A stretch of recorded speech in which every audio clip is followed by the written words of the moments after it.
6. 로스토프가 사람들은 오랫동안 니콜루시카에 대한 소식을 받지 못했다. 겨울 중반에 접어들었어야 백작에게 편지 한 통이 전해졌을 뿐이다. 백작은 편지에 적힌 주소에서 아들의 필체를 알아보았다. 백작은 편지를 받고 깜짝 놀라 남의 눈에 띄지 않도록 애쓰며 서둘러 발끝으로 자신의 서재로 달려가 틀어박혀서는 편지를 읽기 시작했다. 안나 미하일로브나는 집 안에서 벌어지는 모든 일을 알고 있었듯이 편지를 받은 것을 알고 조용한 걸음으로 백작의 서재에 들어가 두 손에 편지를 들고 흐느끼기도 하고 웃기도 하는 그를 보았다. 안나 미하일로브나는 사정이 좋아졌는데도 여전히 로스토프가에서 지내고 있었다. 나의 선한 친구인가요? 안나 미하일로브나가 묻는 듯 서글픈 목소리로 얼마든지 동정을 표현할 의향으로 말했다. 백작은 더욱 심하게 흐느끼기 시작했다. 니콜루시카가 편지를 부상을 당한 모양인데 마셸, 부상을 나의 사랑하는 아들이 백작 부인이 장교로 승진했다고 하나님 감사합니다. 백작 부인에게 어떻게 말해야 하지요? 안나 미하일로바나는 그에게 딱 앉아 자기 손수건으로 그의 눈에서 눈물을 닦고 또 그 눈물로 얼룩진 편지를 닦고 자신의 눈물을 훔친 후 편지를 읽고 백작을 위로했다. 그러고 나선 식사하는 동안 그리고 차를 마시기 전까지 백작 부인에게 마음의 준비를 하게 한 다음 하나님이 도와주신다면 차를 마신 후에 모든 것을 밝히기로 결정했다. 식사하는 내내 안나 미하일로브나는 전쟁에 대한 소문과 니콜루시카를 화제에 올렸다. 그녀는 이미 알면서도 니콜루시카에게서 마지막 편지가 온 게 언제인지 두 번 묻고는 어쩌면 오늘 편지가 올 가능성이 아주 크다고 말했다. 백작 부인이 이런 암시에 불안해하며 근심스러운 눈으로 백작과 안나 미하일로브나를 번갈아 쳐다볼 때마다 안나 미하일로브나는 은근슬쩍 대화를 사소한 대상으로 돌렸다. 가족을 통틀어 억양과 시선과 표정의 미묘한 차이를 감지하는 재능이 아주 뛰어난 나타샤는 식사를 시작할 때부터 두 귀를 쫑긋 세우고 있다가 아버지와 안나 미하일로브나 사이에 무언가가 오빠와 관련된 무언가가 있다는 것과 안나 미하일로브나가 마음의 준비를 시키고 있다는 것을 알았다. 그토록 대담한 그녀도 나타샤는 어머니가 니콜루시카와 관련된 모든 것에 얼마나 예민한지 알고 있었다. 그토록 대담한 그녀도 차마 식사하는 동안에는 물어볼 결심을 하지 못했다. 그녀는 식사하는 내내 불안해서 아무것도 입에 대지 않았고 가정교사의 지적에도 아랑곳 않고 의자 위에서 계속 안절부절 못했다. 식사 후에 그녀는 안나 미하일로브나를 쏜살같이 뒤쫓아가서는 소파가 있는 방에서 그대로 그녀의 목에 달려가 매달렸다. 아줌마 말해주세요. 무슨 일이에요? 아무것도 아니란다 얘야. 아니에요. 사랑하는 아줌마, 귀여운 아줌마, 복숭아처럼 예쁜 아줌마. 난 아줌마에게서 떨어지지 않을 거예요.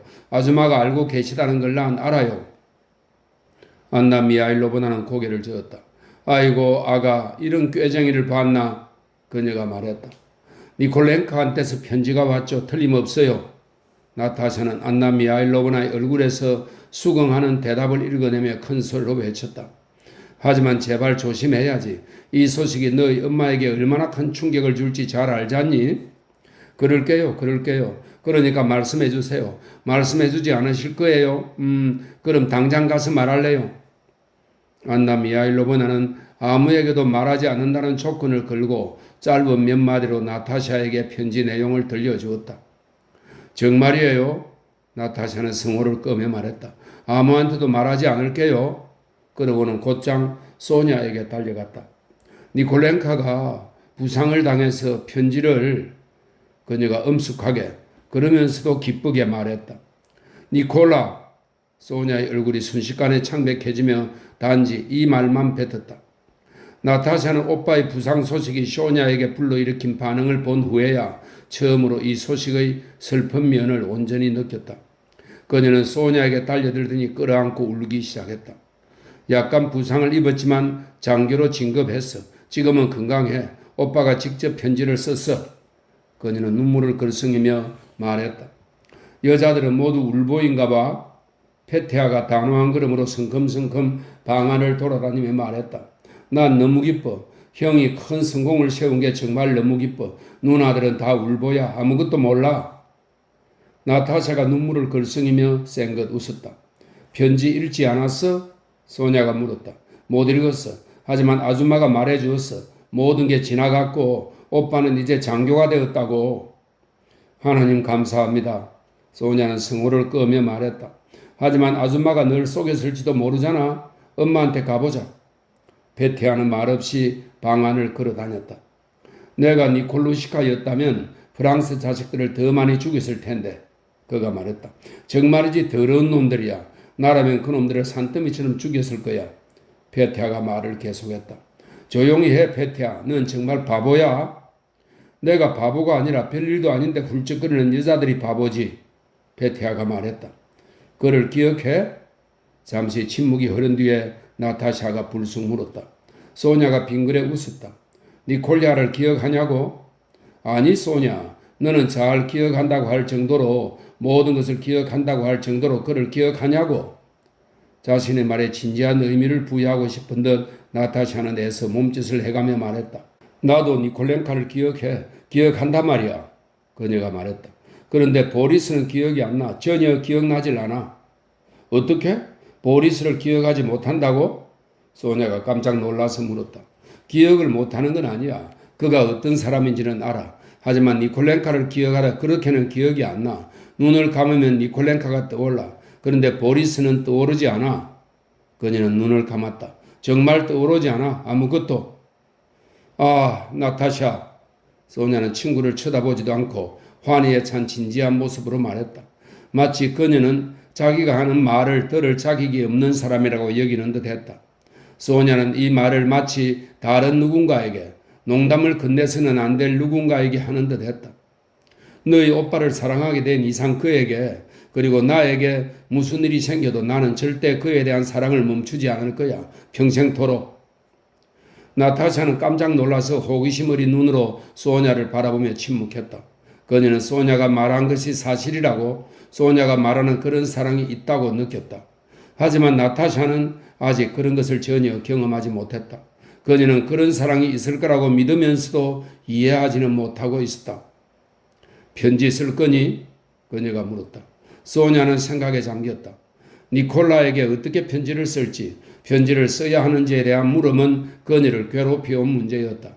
이미 장교이자 부상을 입은 영웅이 된 그에게 지금 그녀 쪽에서 자기를 떠올리게 해서 마치 그가 그녀와의 관계에 있어 짊어진 의무를 떠올리게끔 하는 듯 해도 괜찮을까?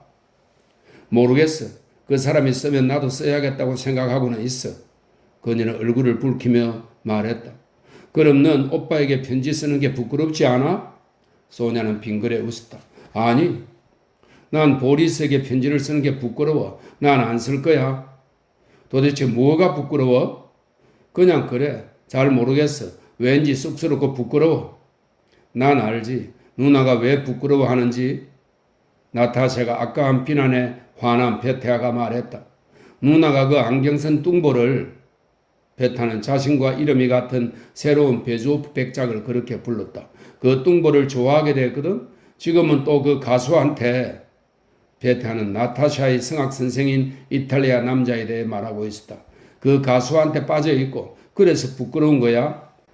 베테야, 넌 바보야. 나타샤가 말했다. 너보다 멍청하진 않아 이 아줌마야. 9살 베테아는 마치 늙은 여단장처럼 말했다. 백작 부인은 식사하는 동안 안나 미하일로브나가 던진 암시로 마음의 준비가 되어 있었다. 자기 방으로 돌아온 그녀는 안락의자에 앉아 담배갑에 끼워넣은 아들의 작은 초상화에서 눈을 떼지 못했다. 눈에 눈물이 핑 돌았다. 편지를 주인 안나 미하일로브나가 발 뒤꿈치를 들고 백작 부인의 방으로 다가가 걸음을 멈추었다. 들어오지 마세요. 그녀가 뒤따라온 노백작에게 말했다. 나중에요. 그러고는 등 뒤로 문을 닫았다. 백작은 자물쇠를 대고 귀를 기울였다. 처음에는 무심한 말소리가 들렸고 그 다음에는 긴 이야기를 늘어놓던 안나 미하일로브나의 목소리 하나만, 그런 다음에는 비명소리가 들렸다.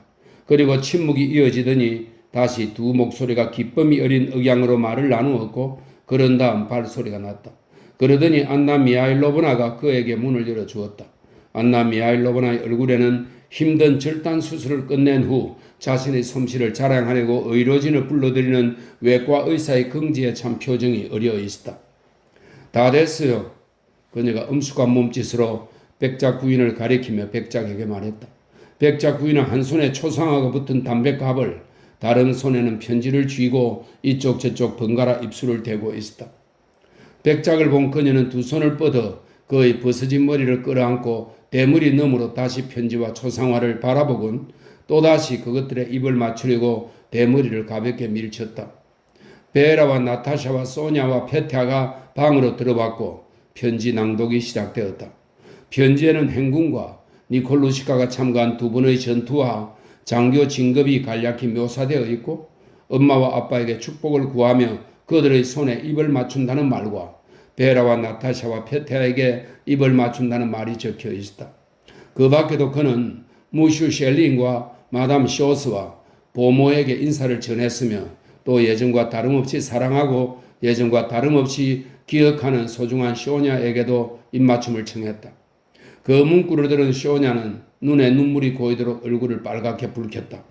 그리고는 자신을 향한 시선들을 견디지 못하고 홀로 뛰쳐나가 계속 내달리더니 빙글빙글 돌기 시작했다.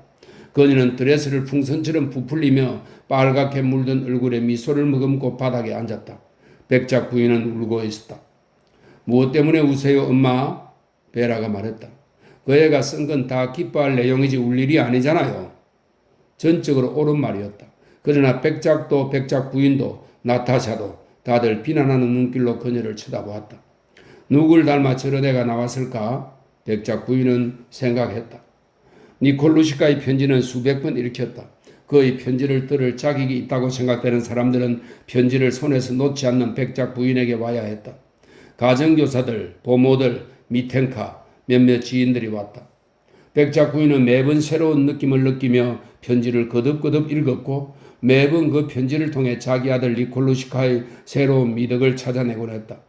그녀의 아들, 20년 전 그녀 자신의 뱃속에서 간신히 알아차릴 만큼 조그만 팔다리를 꼬물거리던 아들, 지나치게 응석을 받아주는 백작과 그녀 사이에서 말다툼의 원인이 되곤 했던 아들, 배라는 말을 먼저 배우고 나서 할머니라는 말을 배운 아들, 그 아들이 지금 저기 낯선 땅, 낯선 환경에서 아무런 도움과 지도 없이 넘넘한 전사가 되어 거기서 어떤 남성적인 일을 하고 있다는 사실이 그녀에게는 너무도 신기하고 놀랍고 기쁘게 느껴졌다.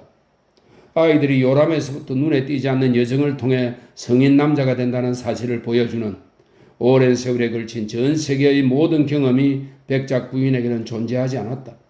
똑같은 방식으로 어른이 된 수많은 사람들이 아예 존재하지도 않았던 양 그녀에게는 아들의 성장이 때마다 번번이 범상치 않은 일로 다가왔다.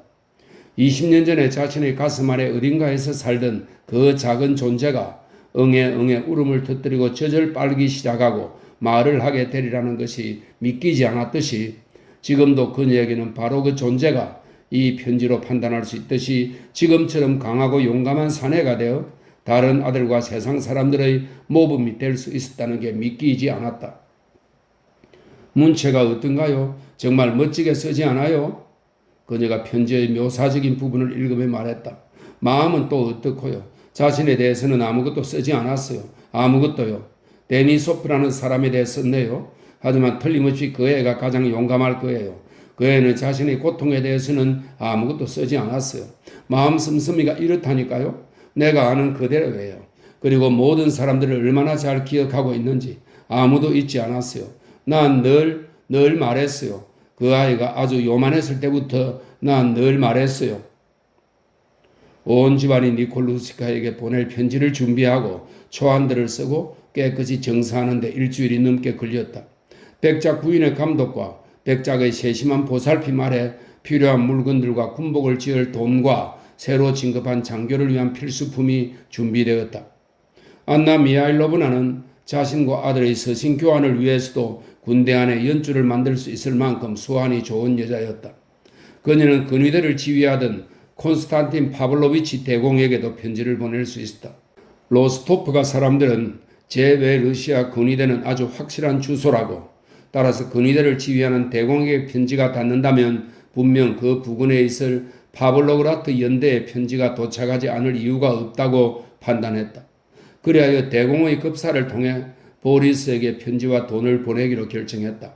그렇게 하면 틀림없이 보리스가 그것들을 니콜루시카에게 전달할 것이었다. 그것들은 노백작과 백작 부인과 페테아와 베라와 나타샤와 소냐가 보내는 편지들이었고 군복을 맞출 6천 루블의 돈과 백작이 아들에게 보내는 온갖 물건들이었다. 7. 11월 12일 올미츠 부근에서 야영하던 쿠트조프의 전투부대는 다음날 러시아와 오스트리아 두 황제의 사회를 준비했다.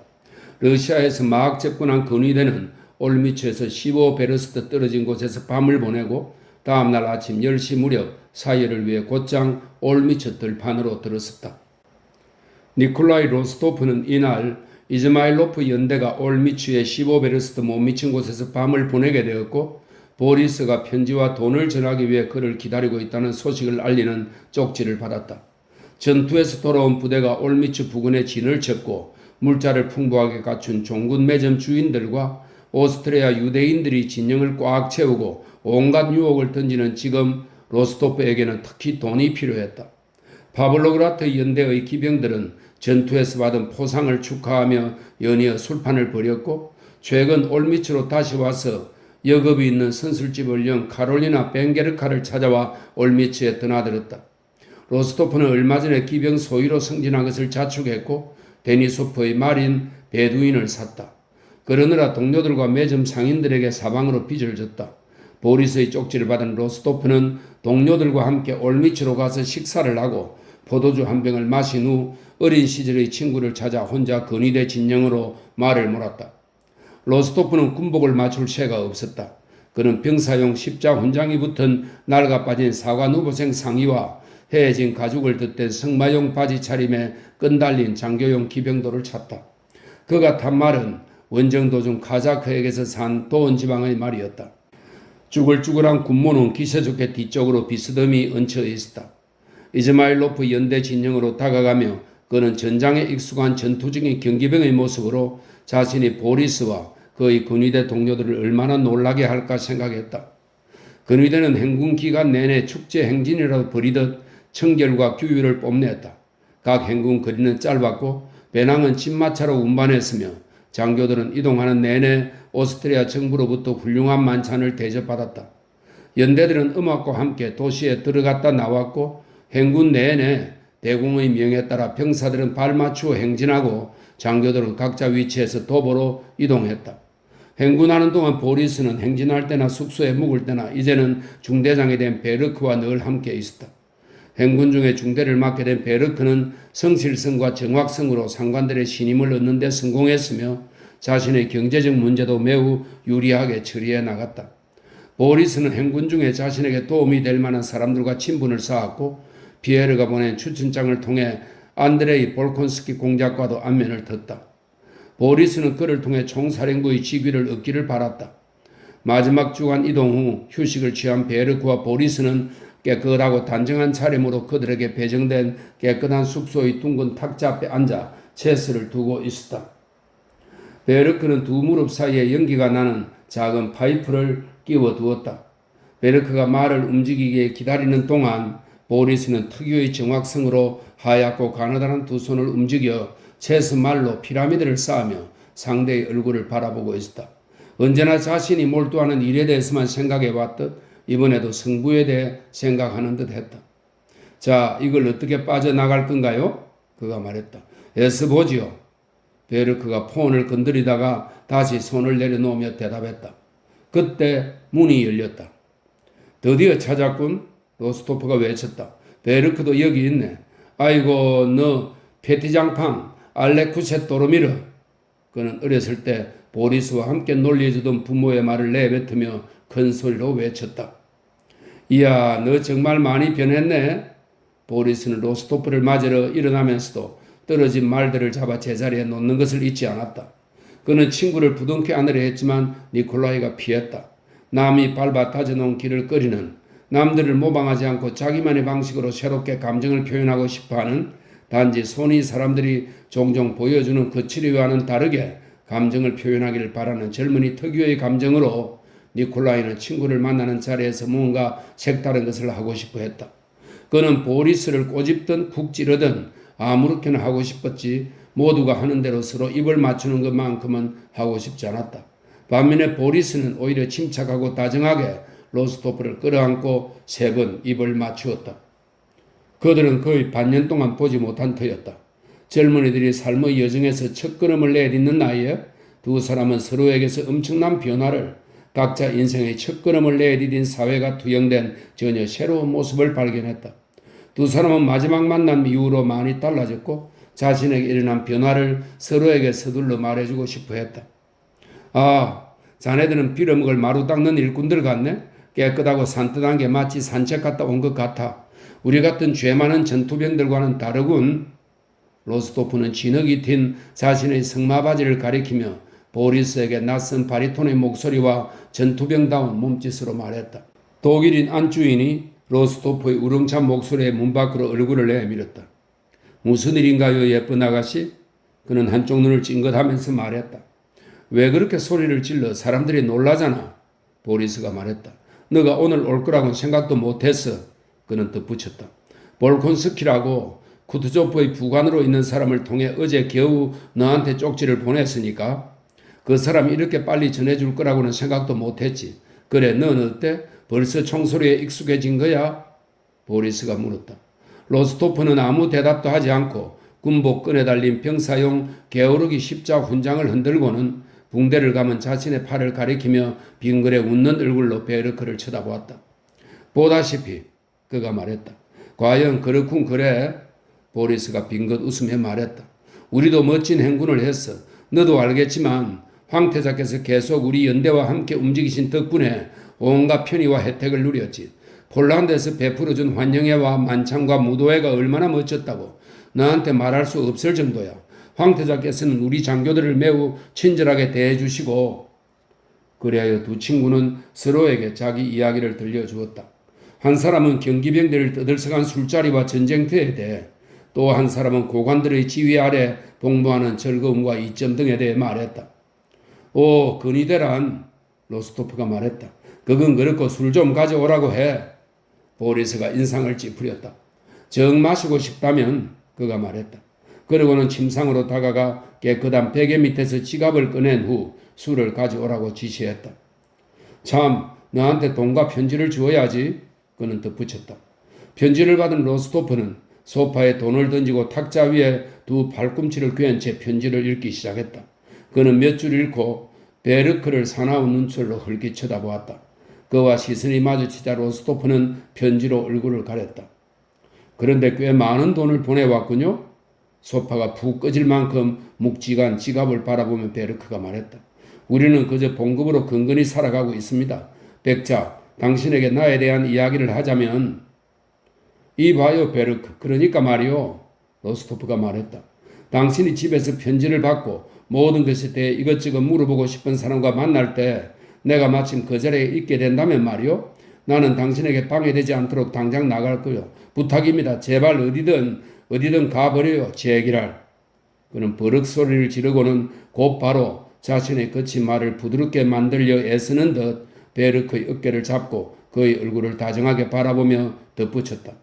알잖아요. 화내지 말아요, 친구. 난 우리가 예전부터 아는 사이라 솔직하게 말하는 겁니다. 아, 미안합니다, 백작. 잘 이해합니다.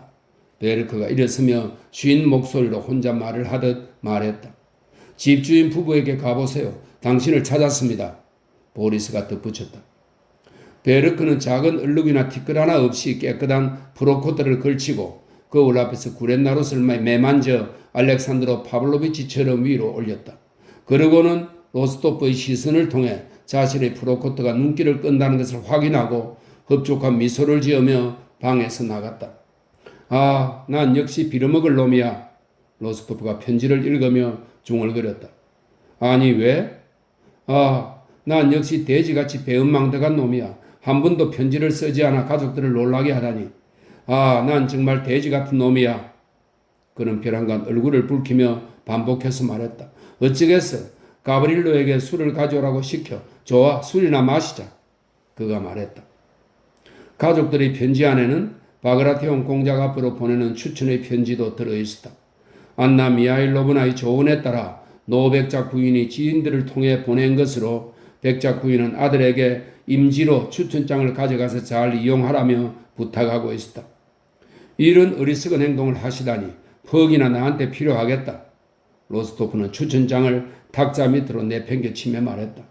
그걸 왜 버려? 보리스가 물었다. 추천 편지야. 이런 편지 따위는 시시해. 아니, 편지가 시시하다고? 보리스가 편지를 집어들고 수신인의 이름을 읽으며 말했다. 이 편지는 너한테 아주 필요한 거야. 내게는 아무것도 필요 없어. 나는 누구의 부관도 되지 않을 거니까. 아니, 왜? 보리스가 물었다. 그건 하인이 하는 일이야.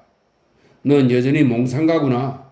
보리스는 고개를 내저으며 말했다. 넌 여전히 외교가이고. 그래. 어쨌든 그게 문제가 아니고. 그래, 넌 어때? 로스토프가 물었다. 보다시피 지금까지는 다 좋아. 하지만 솔직히 말해 정말로 부관이 되고 싶어. 전선에 남고 싶지 않아. 왜? 군인의 길에 발을 내디딘 이상 눈부신 출세를 위해 최대한 노력을 쏟아야 하기 때문이지. 그래, 그렇지. 다른 생각을 하고 있는 듯 로스토프가 말했다.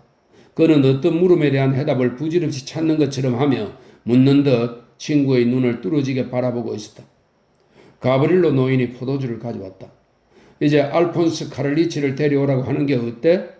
보리스가 말했다. 그 사람이 너와 마실 거야. 나 못 마셔. 데려와. 그래. 그 독일놈은 어때? 로스토프가 멸시에 찬 웃음을 지으며 말했다. 아주 훌륭하고 정직하고 유쾌한 사람이야. 보리스가 말했다. 로스토프는 다시 한번 보리스의 눈을 유심히 바라보더니 한숨을 쉬었다. 베르크가 돌아왔다. 술 한 병을 놓고 세 장교 사이의 대화가 활기를 띄었다. 건의 대원들은 로스토프에게 자신들의 행군에 대해 러시아와 폴란드와 외국에서 얼마나 좋은 예우를 받았는지에 대해 이야기해 주었다.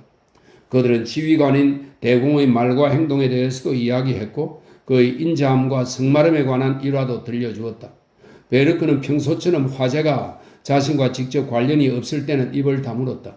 그러나 대공의 성마름 기질에 대한 일화가 나오자 칼리치아에서 대공이 각 연대를 둘러보던 중에 동작이 틀린다며 격분했을 때 자신이 그와 성공적으로 대화한 일을 자랑스레 이야기했다. 얼굴에 흡족한 미소를 띠고 그는 몹시 격분한 대공이 그에게로 말을 몰고 와서는 알바니아 놈들이라고 설명이 있습니다. 알바니아 놈들이란 황태자가 격분했을 때 즐겨 쓰는 말이었다. 알바니아 놈들이라고 외치며 중대장을 불러오라고 한 일을 들려주었다.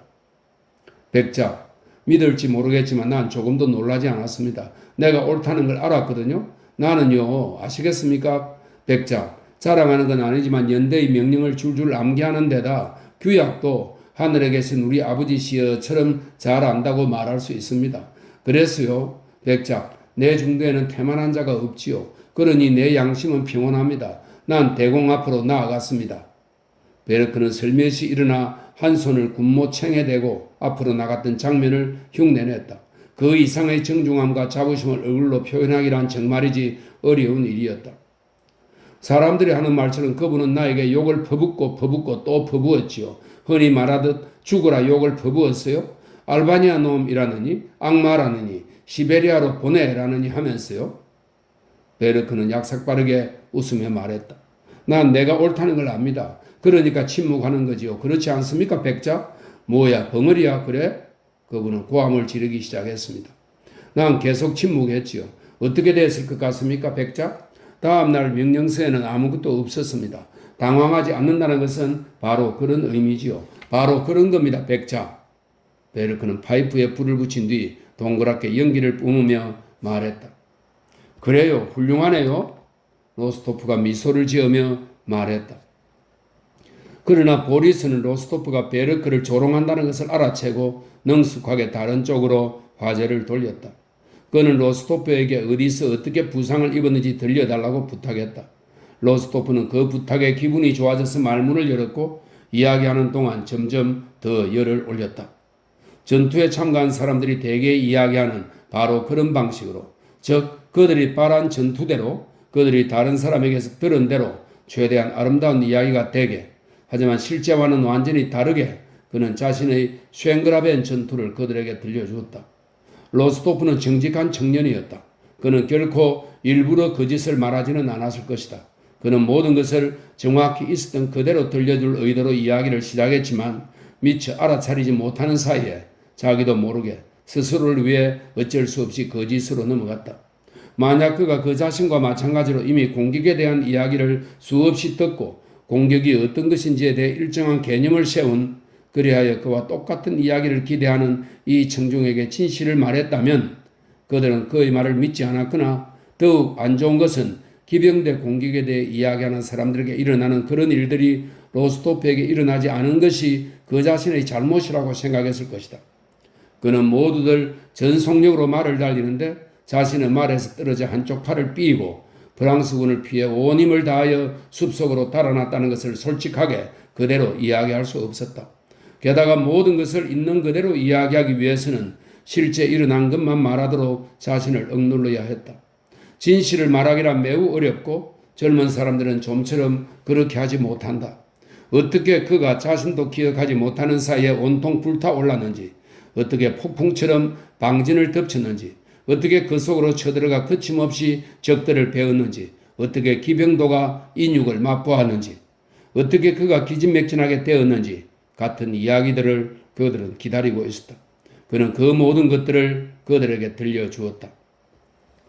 이야기가 한창일 때 공격하는 동안 얼마나 기묘한 광기를 경험하게 되었는지 넌 상상도 못할 거야 라고 그가 말하는 순간 보리스가 기다리던 안드레이 볼콘스키 공작이 방으로 들어왔다.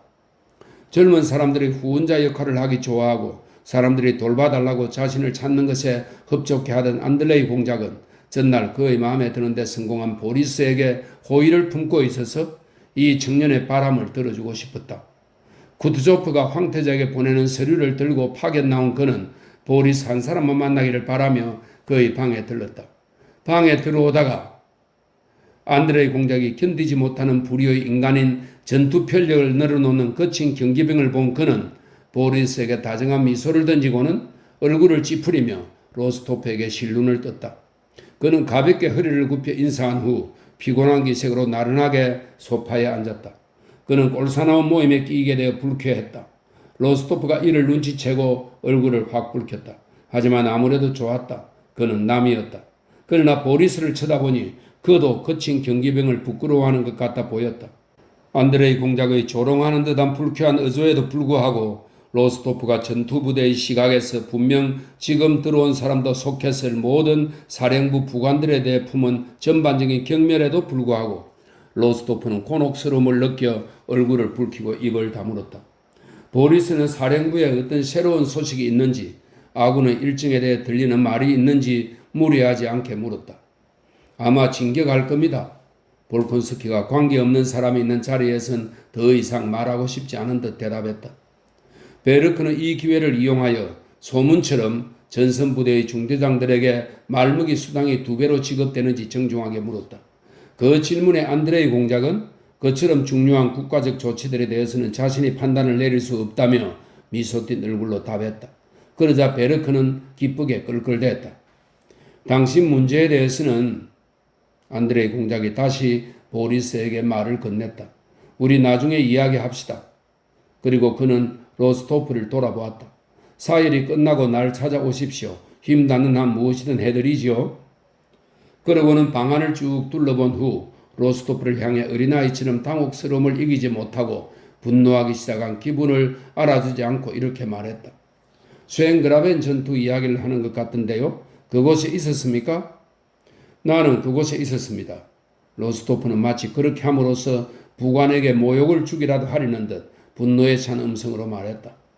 경기병의 상태를 알아차린 볼콘스키는 그것이 우스워 보였다. 그는 가벼운 경멸의 미소를 지었다. 그래요. 요즘 그 전투에 대해 많이들 이야기하지요? 네, 그렇더군요. 로스토프는 갑자기 광기에 찬 눈빛으로 보리스와 볼콘스키를 번갈아 쳐다보며 큰 소리로 말했다. 네, 많은 이야기들이 나오더군요. 하지만 우리 이야기는 바로 적들의 포화 속에 있던 사람들의 이야기입니다. 우리 이야기에는 무게가 있습니다. 아무것도 하지 않고 포상을 받는 사령부 건달들 이야기와는 다르죠. 당신이 보기에 나는 어느 부류인 것 같습니까? 안드레 공작이 차분하고도 유난히 쾌활한 미소를 지으며 물었다. 순간 분노와 함께 이 인물의 침착함에 대한 존경이 한데 뒤엉킨 기묘한 감정이 로스토프의 마음속에서 일었다. 난 당신에 대해 말하는 게 아닙니다. 그가 말했다. 난 당신을 모릅니다. 솔직히 말하면 알고 싶지도 않습니다. 난 사령부 사람들 전반에 대해 말하는 겁니다. 당신에게 이 점을 말해두고 싶군요. 안드레 공작이 목소리에 고요한 위력을 담아 그의 말을 가로막았다. 당신은 나에게 모욕을 주고 싶어 합니다. 그게 아주 쉬운 일이라는 것에 나도 기꺼이 동의합니다. 단, 당신에게 스스로를 존중하는 마음이 충분치 않다면 말입니다. 하지만 이 경우에 당신은 시간도 장소도 아주 잘못 골랐다는 것을 인정해야 합니다. 며칠 안에 우리 모두는 보다 심각한 결투의 현장에 있게 될 겁니다. 게다가 나의 용모가 당신의 마음에 들지 않는 불행을 안게 된 것은 스스로를 당신의 오랜 친구라고 말하는 드루베츠코이의 잘못이 전혀 아니죠. 그러나 그는 일어서며 말했다. 당신은 나의 성을 알고 어디서 나를 찾을지도 압니다. 하지만 나는 그는 덧붙였다. 나도 당신도 모욕을 당했다곤 전혀 생각하지 않는다는 것을 잊지 마십시오. 그리고 당신보다 좀 더 나이 많은 사람으로서 내가 하고 싶은 조언은 이 일의 뒤끝을 남기지 말라는 것입니다. 그럼 금요일 사열식 후에 당신을 기다리고 있겠습니다. 드루베츠코이, 다음에 봅시다. 안드레 공작은 말을 맺고 두 사람에게 허리를 굽혀 인사한 뒤 밖으로 나갔다. 로스토프는 그가 방을 나간 후에야 비로소 대답해야 했다는 생각을 떠올렸다. 그리고 대답하는 것을 잊었다는데 더욱더 화가 났다. 로스토프는 당장 말을 가져오라고 지시했다. 그는 보리스와 무뚝뚝하게 작별 인사를 나누고 자신의 부대를 떠났다. 내일 총사령부에 가서 이 잘난 척하는 부관에게 결투를 신청해야 하나? 아니면 이 문제를 그냥 내버려 두어야 하나? 돌아가는 길 내내 그를 괴롭힌 문제였다. 그는 자신의 피스톨 아래에서 이 작고 허약하고 오만한 인간의 공포를 보면 얼마나 기분이 좋을까 하고 저기에 찬 심정으로 생각하다가 자신이 아는 모든 사람들 가운데 자신이 정오하는 이 부관만큼 친구로 삼고 싶었던 사람이 아무도 없었다는 점을 느끼며 놀라워했다. 8. 보리스와 로스토프가 만난 다음 날 오스트리아군과 러시아군의 사열식이 있었다. 러시아에서 갓 도착한 부대들뿐 아니라 쿠투조프와 함께 전투에서 돌아온 부대들도 사열을 받았다.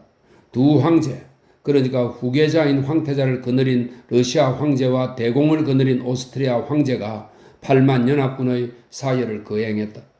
이른 아침부터 말쑥하게 씻고 단장한 부대들이 요새 앞 들판에 정렬하기 위해 움직이기 시작했다. 수천 개의 발과 총검이 바람에 풀러기는 군기와 함께 움직이다가 장교들의 명령에 따라 멈추고 방향을 바꾸고 다른 군복 차림의 똑같이 대규모인 다른 보병들을 우회하며 일정한 간격을 두고 정렬했다. 수놓은 파란색, 빨간색, 초록색 군복을 입고 검은색, 젓갈색, 회색 말에 올라탄 화려한 기병대가 자수로 장식한 군악대를 앞세우고 규칙적인 말 발굽 소리와 쟁강거리는 소리를 냈다. 깨끗하게 닦인 반짝이는 대포들이 포가 위에서 흔들리며 특유의 구리 소리를 내고 화승단이 독특한 냄새를 풍기는 가운데 보병대와 기병대 사이에 길게 뻗은 채 느릿느릿 이동하다가 정해진 위치에 자리를 잡았다. 뚱뚱하거나 마른 허리를 한껏 졸라매고 목덜미가 새빨개질 정도로 옷깃을 세우고 견장과 온갖 훈장을 주릉주릉 달아 완벽하게 예복을 갖춰 입은 장군들뿐 아니라 머리에 포마드를 바르고 한껏 멋을 부린 장교들뿐 아니라 산뜻하게 면도하고 깨끗하게 얼굴을 씻고 더 이상 광채를 낼 수 없을 만큼 장비를 반질반질하게 닦아놓은 병사 한 사람 한 사람도 어찌나 정성껏 손질했는지 털이 셰틴처럼 반짝이고 축축하게 젖은 갈기가 한 올 한 올 가지런히 누운 말 한 마리 한 마리도 모두 무언가 진지하고 조용하고 엄숙한 일이 벌어지고 있음을 느끼고 있었다. 장군들과 병사들 저마다 자신의 이 인간의 바다에서 하나의 모래알이라는 것을 인식하며 자신의 보잘것없음을 느꼈고 그와 더불어 자신을 이 거대한 전체의 일부로 인식하며 자신의 강력함을 느꼈다. 이른 아침부터 긴장에 쌓인 분주한 움직임과 노력이 시작되었고 10시가 되자 모든 것이 그에 요구되는 질서를 갖추었다. 거대한 들판에 대열들이 생겼고 정 군대가 세 줄로 늘어섰다. 맨 앞에 기병대, 그 뒤에 포병대, 또 그 뒤에 보병대가 섰다. 군대의 각 대호 사이에는 거리 같은 것이 생겼다. 이 군대의 세 부분, 즉 구트조프 휘하의 전투부대, 오른쪽 측면의 맨 앞줄에는 파블로그라트 연대가 서 있었다. 러시아에서 도착한 전열연대들과 근위연대들, 그리고 오스트리아 군대는 서로 뚜렷하게 나뉘었다. 그러나 모두 한 줄로 동일한 지휘 아래 똑같은 순서로 서 있었다. 잎사귀를 스치는 바람처럼 흥분한 속삭임이 퍼져나갔다. 온다, 온다. 놀란 목소리들이 들리고 마지막 준비를 위한 소동의 물결이 전 부대를 따라 밀려갔다. 앞에 올밑으로부터 접근해오는 무리가 나타났다. 그리고 바로 그 순간 바람이 없는 날이었는데도 가벼운 한 줄기 바람이 군대를 쓸고 지나가며 창끝의 작은 깃발과 펼쳐져 깃대에서 벌럭이던 군기를 흔들었다. 이런 가벼운 움직임으로 군대 스스로 다가오는 군주들에 대한 기쁨을 표현하는 듯 했다. 하나의 목소리가 들렸다. 차려! 뒤이어 동틀 무렵의 숙탁들처럼 목소리들이 구석구석에서 똑같은 말을 되풀이했다. 그리고 모든 것이 잠잠해졌다. 죽음 같은 고요 속에 오직 말 발굽 소리만 들렸다. 두 황제의 수행원들이었다. 두 황제가 대열 측면으로 가까이 다가왔다. 그러자 장군 행진곡을 연주하는 기병 제1연대의 나팔 소리가 울려 퍼졌다. 나팔수들이 부는 것이 아니라 군대 스스로가 군주의 왕림을 기뻐하며 자연스럽게 그 소리를 내는 것 같았다. 그 소리들 가운데 알렉산드로 황제의 젊고 다정한 목소리만 또렷하게 들렸다. 그가 인사말을 하자 제1연대가 우라 하고 힘껏 외쳤다. 함성이 너무나 우렁차고 길고 기쁨에 넘쳐나서 사람들은 자신들이 이루고 있던 거대한 무리의 수와 힘에 스스로 전율했다. 군주가 제일 먼저 다가간 구트조프 부대의 첫 대우에 선 로스토프는 그 부대원들이 경험한 것과 똑같은 감정, 자기망각, 힘에 대한 자랑스러운 자각, 이 의식의 동기가 된 그에 대한 열렬한 동경의 감정을 맛보았다. 그는 이 사람의 말 한마디에 이 거대한 무리 전체가, 그리고 그는 이 무리에 속한 보잘것없는 모래알이었지만 불과 물로, 범죄로, 죽음으로나 아니면 더없이 위대한 영웅적 행위로 뛰어들 것이라고 느꼈고, 그래서 점점 다가오는 그 말의 형상에 전율하고 숨이 멎는 듯한 기분을 느끼지 않을 수 없었다. 우라, 우라, 우라. 사방에서 함성이 울려 퍼졌다. 연대들이 연이어 장군 행진곡의 소리로 군주를 맞이했다. 그 다음에는 우라와 장군 행진곡, 그리고 또다시 우라와 우라. 함성 소리는 점점 더 커지고 높아지다가 귀층을 찢는 듯한 커다란 소리로 합쳐졌다. 군주가 가까이 가기 전까지 침묵과 부동자세를 취한 각 연대는 생명이 없는 몸뚱이처럼 보였다. 그러나 군주가 옆을 지나는 순간 연대는 생기를 띠고 큰 소리로 함성을 지르며 군주가 이미 지나친 대열 전체의 포효에 합류했다. 이 목소리들이 고막을 찢을 듯한 무서운 소리를 내는 동안 마치 사각형 그대로 돌처럼 굳은 듯 부동자세를 취하고 있는 대규모 부대 한가운데로 말을 탄 수행원 수백 명과 그들 앞의 두 사람, 황제들이 태연하게 비대칭으로 무엇보다 자유롭게 움직였다. 이 거대한 무리의 사람들 전체의 억눌린 열렬한 관심이 온통 그들에게로 쏠렸다. 근위 기병대 군복을 입고 상각모를 챙부터 눌러선 잘생긴 젊은 알렉산드로 황제는 특유의 쾌활한 얼굴과 거리 크지 않은 낭낭한 목소리로 사람들의 시선을 완전히 사로잡았다. 로스토프는 나팔수와 멀지 않은 곳에 서서 예리한 눈으로 멀리서 군주를 알아보고 그가 다가오는 모습을 주시했다. 군주가 20걸음 거리로 다가와 황제의 아름답고 젊고 행복한 얼굴을 세세히 전부 또렷이 보게 되었을 때 로스토프는 이제껏 경험한 적이 없는 부드러움과 환희의 감정을 느꼈다.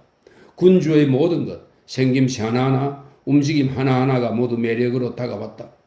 군주는 파블로그라트 연대 맞은편에서 말을 멈추고 오스트리아 황제에게 프랑스어로 말하고는 빙그레 미소를 지었다. 그 미소를 본 로스토프는 무심결에 자기도 미소를 짓고 강렬하게 이를 데 없는 군주에 대한 사랑이 밀려옴을 느꼈다. 그는 군주에 대한 자신의 사랑을 어떻게든 표현하고 싶었다. 하지만 그것이 불가능하다는 것을 알았고 그래서 울고 싶었다. 군주가 연대장을 불러 몇 마디 말을 건넸다.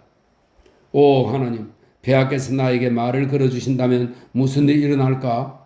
로스토프는 생각했다. 행복해서 죽을지도 몰라. 군주는 장교들에게도 말을 걸었다. 제군들, 여러분 모두에게 로스토프에게는 말 한마디 한마디가 천상에서 들려오는 소리 같았다. 여러분 모두에게 진심으로 고마워하고 있다. 지금 차르를 위해 죽을 수만 있다면 로스토프는 얼마나 행복할 것인가. 자네들은 게오르기 군기를 받았다. 앞으로도 그에 갑하도록 하라. 저분을 위해 죽을 수만 있다면 로스토프는 생각했다. 군주가 로스토프가 알아듣지 못한 무슨 말을 또 하자 병사들이 가슴이 터지도록 힘차게 우라 하고 외치기 시작했다. 로스토프도 안장적으로 몸을 숙이고 있는 힘을 다해 외쳤다. 군주를 향한 자신의 환희를 한껏 표현할 수만 있다면 몸이 상하도록 외치고 싶었다. 군주는 주저하는 듯한 기색으로 경기병들 맞은편에 몇 초 동안 서 있었다. 군주가 어떻게 주저할 수 있을까? 로스토프는 생각했다. 하지만 로스토프에게는 심지어 이런 우유부단함조차 군주가 하던 모든 것과 마찬가지로 위대하고 매력적으로 보였다. 군주의 우유부단함이 지속된 것은 한순간에 지나지 않았다. 당시의 사람들처럼 앞이 좁고 뾰족한 부츠를 신은 군주의 다리 한쪽이 그가 탄 꼬리를 짧게 자른 밤색 앞말의 사타구니에 닿았다. 하얀 장갑을 낀 군주의 손이 고삐를 끌어당겼고 군주는 무질서하게 이리저리 흔들리는 부관들의 바다와 함께 움직이기 시작했다. 그는 다른 연대들 곁에 멈추고 나며 더 멀리 멀어져 갔고 마침내 로스토프의 눈에는 황제를 둘러싼 수행원들 뒤로 그의 군모에 달린 하얀 깃털 장식만 보였다.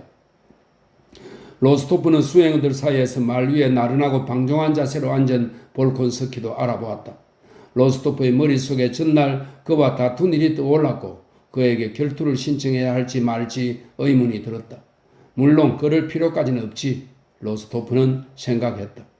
그리고 지금 같은 순간에 그런 것을 생각하고 말하는 것이 가치 있는 일인가? 이런 사랑과 환희와 자기 부정의 감동적인 순간에 우리의 다툼과 울분이 다 무슨 소용이란 말인가? 나는 이제 모두를 사랑하고 모두를 용서한다. 로스토프는 생각했다. 군주가 그의 모든 연대를 돌자 군대는 제식 행진을 하며 그의 옆을 지나가기 시작했다. 로스토프는 데니소프에게서 산 베두인을 타고 자신의 기병준대 끝에서 말을 달렸다. 군주 앞에 혼자 온전히 모습을 드러낸 것이다. 뛰어난 기수인 로스토프는 군주 앞에 이르기 전 베두인에게 2번 박차를 가해서 열이 오른 베두인이 보여주던 맹렬한 질주의 행복으로까지 그를 이끌었다. 자신을 향한 군주의 시선을 느낀 베두인은 거품을 문 낯짝을 가슴팍으로 숙이고 그 꼬리를 길게 뻗은 채 마치 발이 땅에 닿지 않게 공중을 나는 것처럼 두 다리를 우아하게 높이 쳐들고 이쪽 저쪽 바꾸면서 멋지게 지나갔다. 로스토프는 다리를 뒤쪽으로 젖히고 배를 바짝 붙이고는 말과 한 덩어리가 된 자신을 느끼며 잔뜩 찌푸렸지만 축복된 얼굴을 하고서 데니소프의 말대로 위세등등하게 군주 옆을 지나갔다. 훌륭하다 파블로그라트 연대. 군주가 말했다. 오 하나님, 저분이 내게 당장 불 속에 뛰어들라고 분부하신다면 얼마나 행복할까? 로스토프는 생각했다. 사열이 끝나자 새로 도착한 부대의 장교들과 쿠트조프 휘하의 장교들이 여기저기 무리지어 모이기 시작했고 포상에 대한, 오스트리아인들과 그들의 군복에 대한, 그들의 전선에 대한, 보나파르트에 대한, 특히 이제 에센의 군단이 또 도착하고 프로이시엔이 아군편에 서게 될 때는 그가 얼마나 불리한 상황에 놓이게 될지에 대한 대화가 시작되었다. 그러나 어느 무리에서든 가장 많이 화제에 오른 것은 알렉산드르 황제였다. 사람들은 그의 말 한마디 한마디, 동작 하나하나를 전하며 그에게 열광했다. 모두들 오직 한 가지, 군주의 지휘 아래 어서 적에 맞서 진격하기만을 바라고 있었다. 군주가 직접 지휘한다면 상대가 누구든 무찌르지 않을 수 없을 것이다. 로스토프와 장교들 대부분은 사열을 마치고 그렇게 생각했다. 사열치 후에는 다들 2번의 전투에서 이겼을 때보다 더 강하게 승리를 확신하는 듯 했다.